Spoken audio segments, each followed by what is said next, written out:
പത്തനംതിട്ട ജില്ലയുടെ കിഴക്കൻ മലയോരം. കുന്നുകളും മലയിടുക്കുകളും റബ്ബർ തോട്ടങ്ങളും നിറഞ്ഞ ഒരു ഗ്രാമം. പകൽ സൂര്യരശ്മികൾ പോലും ഭയം തോന്നിച്ച് മടങ്ങുന്ന ഒരു നിഗൂഢമായ ശാന്തത ആ ഗ്രാമത്തിനുണ്ടായിരുന്നു. 2017 ആ നിഴൽ ഗ്രാമത്തിലേക്ക് നീണ്ടുവന്നത്.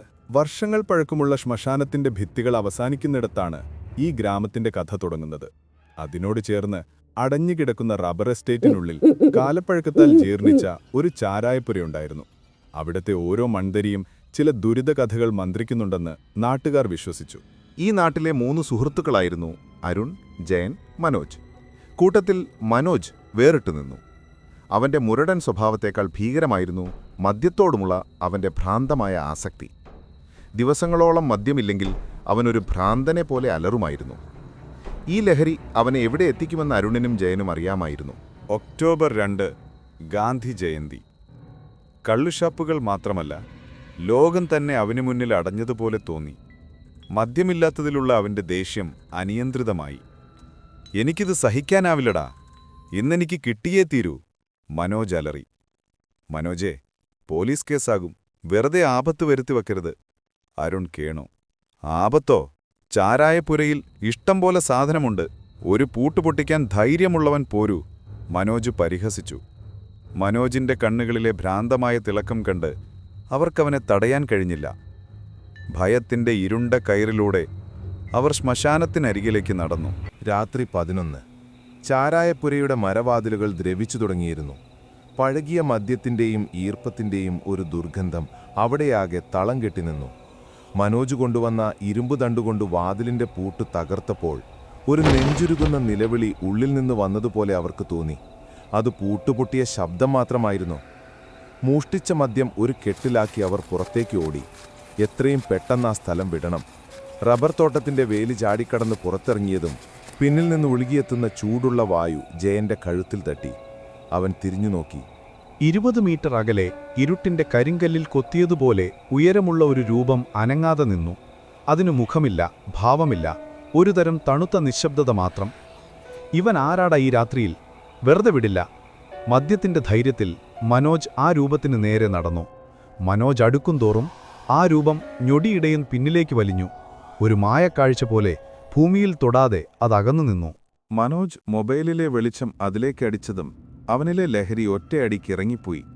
അവൻ കണ്ടത് തലയോട്ടി പൊട്ടിയതുപോലെ മുഖം തിരിച്ചറിയാനാവാത്ത വിധം വികൃതമായ, ചോരയിൽ കുളിച്ച ഒരു മനുഷ്യരൂപമായിരുന്നു. ചോര തുള്ളി തുള്ളിയായി അവന്റെ കീറിയ വസ്ത്രത്തിലൂടെ നിലത്തേക്ക് വീഴുന്നുണ്ടായിരുന്നു. അയ്യോ! മനോജ് ഭയന്ന് നിലവിളിച്ചുകൊണ്ട് നിലത്തേക്ക് വീണു. മനോജ് നിലംപതിച്ച ആ നിമിഷം ഒരു തണുത്ത കാറ്റ് അവനെ പൊതിഞ്ഞു. മഞ്ഞുമല ഹൃദയത്തിലേക്കിറങ്ങിയതുപോലെ അവനൊന്ന് പിടഞ്ഞു. കണ്ണഞ്ചിപ്പിട്ടുന്ന ഒരു പ്രകാശത്തിൽ ആ ചോരയിൽ കുളിച്ച രൂപം മനോജിന്റെ ശരീരത്തിലേക്ക് ആവാഹിക്കപ്പെട്ടു. പിന്നീട് ആത്മാവ് പ്രവേശിച്ച മനോജ് ഒരു യന്ത്രമനുഷ്യനെപ്പോലെ പതിയെ എഴുന്നേറ്റു. അവന്റെ കണ്ണുകളിൽ ഭയമോ ലഹരിയുടെ അംശമോ ഉണ്ടായിരുന്നില്ല, ഒരു തണുത്ത പ്രതികാരം മാത്രം.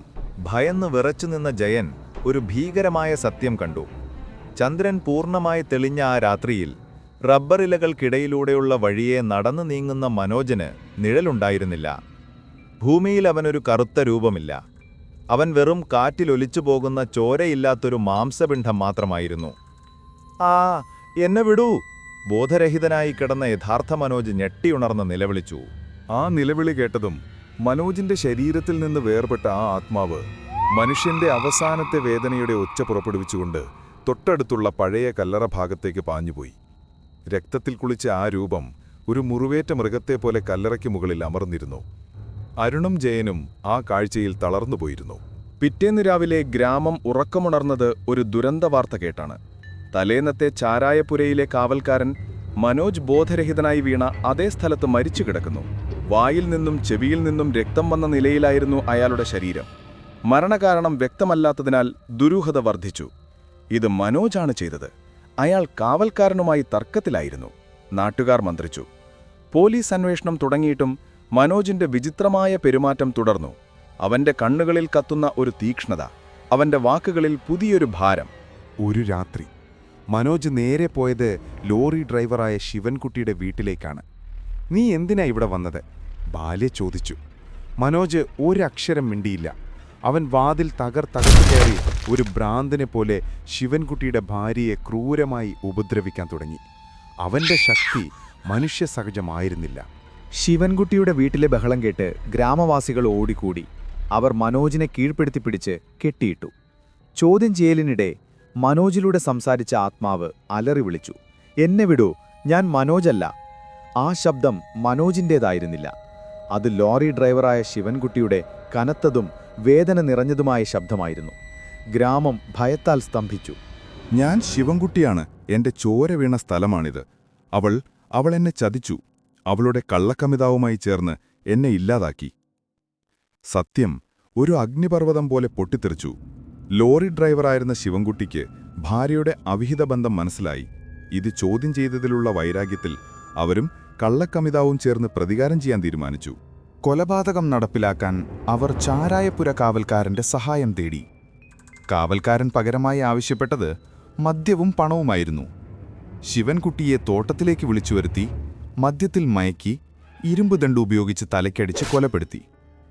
മനോജ് കണ്ട ചോരയിൽ കുളിച്ച രൂപം നീതിക്കുവേണ്ടി അലഞ്ഞു നടന്ന മോക്ഷം കിട്ടാത്ത ശിവൻകുട്ടിയുടെ ആത്മാവായിരുന്നു. സത്യം വെളിപ്പെട്ടതോടെ പോലീസ് അന്വേഷണം വേഗത്തിലായി. അതേസമയം ആത്മാവിന്റെ ശിക്ഷ തുടരുകയായിരുന്നു. ഗ്രാമവാസികൾ കള്ളക്കമിതാവിനെ കണ്ടെത്തി. ഒരു പനമരത്തിൽ ഉരസിയതുപോലെ ശരീരം മുഴുവൻ മുറിവുകളും ഉണങ്ങാത്ത ചോരപ്പാടുകളുമായി അവശനിലയിലായിരുന്നു അയാൾ. ആത്മാവ് നേരിട്ട് അവന് ശിക്ഷ നൽകിയിരിക്കുന്നു. സത്യം മറച്ചുവെച്ച് കൊലപാതകത്തിന് കൂട്ടുനിന്നതിലുള്ള പ്രതികാരമായി ചാരായപ്പുര കാവൽക്കാരനെ രണ്ടാമത്തെ മരണം ആത്മാവ് കൊലപ്പെടുത്തിയതായി നാട്ടുകാർ ഉറച്ചു വിശ്വസിച്ചു. പോലീസ് ശിവൻകുട്ടിയുടെ ഭാര്യയെയും കള്ളക്കമിതാവിനെയും അറസ്റ്റ് ചെയ്തു. കോടതിയിൽ തെളിവുകൾ നിരത്തിയപ്പോൾ അവർക്ക് പിടിച്ചു നിൽക്കാനായില്ല. കോടതി അവരെ ഇരട്ടി ജീവപര്യന്തം തടവിന് ശിക്ഷിച്ചു. ക്രൂരമായി കൊല്ലപ്പെട്ട ശിവൻകുട്ടിയുടെ ആത്മാവിന് ശാന്തി നൽകാൻ ഗ്രാമത്തിലെ ഒരു പ്രാദേശിക മാന്ത്രികൻ കർമ്മങ്ങൾ ചെയ്തു. കല്ലറയ്ക്ക് സമീപം ആടിയുലഞ്ഞ ആ ചോരയില്ലാത്ത നിഴൽ അവിടെ നിന്ന് എന്നേക്കുമായി മാഞ്ഞുപോയി. തെറ്റ് ചെയ്തവർക്ക് ഈ ലോകത്ത് തന്നെ ശിക്ഷ ലഭിച്ചു എന്ന സത്യം ബാക്കിയാക്കി ശിവൻകുട്ടിയുടെ 4 വയസ്സുള്ള മകളെ അവന്റെ മാതാപിതാക്കൾ സ്നേഹത്തോടെ വളർത്തുന്നു. കാലം ആ ഗ്രാമത്തെ ശാന്തമാക്കി. എങ്കിലും ഇരുട്ടിയാൽ റബ്ബർ തോട്ടത്തിൽ ആ ചോരയില്ലാത്ത നിഴൽ അലഞ്ഞു നടക്കുന്നുണ്ടോ എന്ന ഭയം ഇപ്പോഴും അവിടുത്തെ മനുഷ്യരുടെ മനസ്സിൽ ഒരു ചോദ്യചിഹ്നമായി അവശേഷിക്കുന്നു.